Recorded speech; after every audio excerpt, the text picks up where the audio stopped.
Israel is preparing to implement the first phase of Trump's peace plan with Hamas, hoping to receive hostages home as early as this week. Now, there's a lot of confusion about what Hamas is saying regarding the deal. Are they agreeing to this peace deal? Is Hamas finally ready to disarm? Here is the full breakdown of what we know so far. Last week, Trump announced his 20-point peace plan to the world. If you want to see our full breakdown of that entire peace plan, go watch the video from last Wednesday on the channel. Israel agreed to the framework of the deal, and then Trump gave Hamas a deadline to agree to the deal, saying that this was their last chance for a deal, and if they didn't agree within the set time, then, quote, all hell would break out. The deadline for Hamas to agree to the deal was set for Sunday, October 5th at 6 p.m. Sometime on Friday, Hamas made a statement agreeing to, quote, immediately enter into negotiation for the release of the hostages. They also demanded Israel's full withdrawal from the Gaza Strip, but notably made no mention of future disarmament for Hamas. President Trump jumped on this partial agreement to the deal and demanded that Israel must immediately stop the bombing of Gaza, saying that he believes Hamas is, quote, ready for lasting peace. Secretary of State Marco Rubio yesterday on Sunday in a Meet the Press interview said this. Look, it's Hamas, okay? So I'm not telling you here that these are people I trust 100%, nor should we, but they have said basically that they agreed to his proposal and the framework for releasing the hostages. That's an enormous achievement. They've also agreed in principle and generalities to enter into this idea about what's going to happen afterwards, the Palestinian technocrats, etc.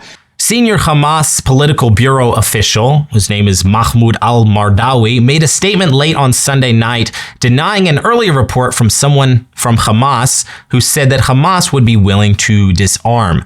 Al-Mardawi called the claims of the terror organization's commitment to future disarmament under international supervision fabricated and baseless, which would distort the movement's stance and confuse the public opinion about Hamas.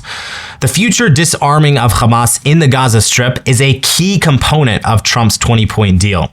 And it would seem that this would be a problematic sign for the Trump administration that Hamas maybe is not ready for lasting peace, like Trump thinks. After cabinet approval here in Israel, Israel is prepared to implement the first phase of the ceasefire deal. Israel has halted offensive operations in the Gaza Strip overnight on Friday, instructing the IDF to only strike terror cells who are attacking IDF troops. Prime Minister Benjamin Netanyahu said that Israel is expecting the release of the 48 hostages left in Gaza as early as this week. He is hoping that the hostages will be brought back during the Sukkot holiday, which commences this week. An Israeli negotiating team led by Strategic Affairs Minister Ron Dermer departed for Cairo Sunday night to prepare for talks with Hamas on Monday to finalize the technical details of this deal. Also, a delegation of Hamas officials, led by the terror group's leader, Khalil al-Hayya, arrived in Egypt on Sunday night to begin those negotiations with Israel. Interestingly enough, Khalil al-Hayya made his first televised appearance on Saturday night since Israel's failed attempt of his assassination in Qatar nearly a month ago. In that televised address, he spoke of the death of his son and also of Hamas fighters who have been killed in Gaza, saying, quote, "We hope that their blood will pave the way to victory, the way to Jerusalem, the way to the disgrace of the occupation, and the way to dignity and triumph of the nation." Are you ready to uncover what's really behind the headlines about Israel and the so-called Palestinian cause? The Truth About Palestine, the book, cuts through the noise, exposing suppressed facts and exploring the conflict from a historical and a biblical perspective. This isn't just politics, it's a battle for truth that impacts all of us. From the origins of the Palestinian identity to the spiritual forces shaping the Middle East today, this book gives you the clarity mainstream media will not. Pick up The Truth About Palestine and discover what the Bible and history truly says about Israel's destiny.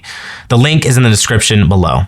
In a post on Truth Social, President Donald Trump asked negotiating teams to move fast in Cairo. He said this: "There have been many positive discussions with Hamas and countries from all over the world, Arab, Muslim, and everyone else, this weekend to release the hostages and the war in Gaza. But more importantly, finally, have long sought peace in the Middle East.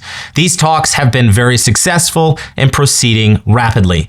The technical teams will again meet Monday in Egypt to work through and clarify the final details. I am told that the first phase should be completed by this week, and I am asking everyone to move fast. I will continue to monitor this centuries-old conflict. Time is of the essence, or massive bloodshed will follow, something that nobody wants to see. This is one good aspect of this situation developing, that Trump is urging speed. Hamas has been known to stall in negotiations in the past, just to reject everything at the end of the day. So hopefully we will actually see an outcome from these negotiations very, very soon. There are also reports that Hamas is starting to collect the remains of deceased hostages for the potential hostage release, which is another good sign.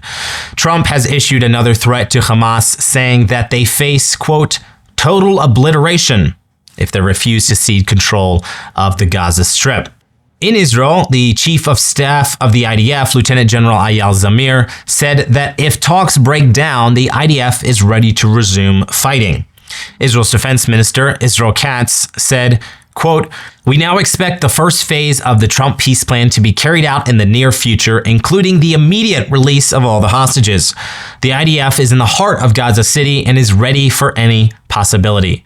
If Hamas refuses to free the hostages, the IDF will once again step up the intensity of fire until its defeat and all its captives are freed. We don't yet know the outcome of what all this craziness will be. Negotiations are taking place today in Egypt between Israel and Hamas. We can pray that Israel's leaders would be able to navigate through these difficult situations with clarity and purpose for securing the release of the hostages while not sacrificing the safety and security of the rest of the country of Israel. Also tonight in Israel is beginning the festival of Sukkot. Sukkot, or in English, the Feast of Tabernacles, is a 7-day feast of great joy here in the land of Israel. Let's pray that the joy of the nation of Israel would be increased this year by the return of all the hostages from captivity in Gaza and for complete victory over Hamas. Guys, thanks for watching, and Chag Sameach.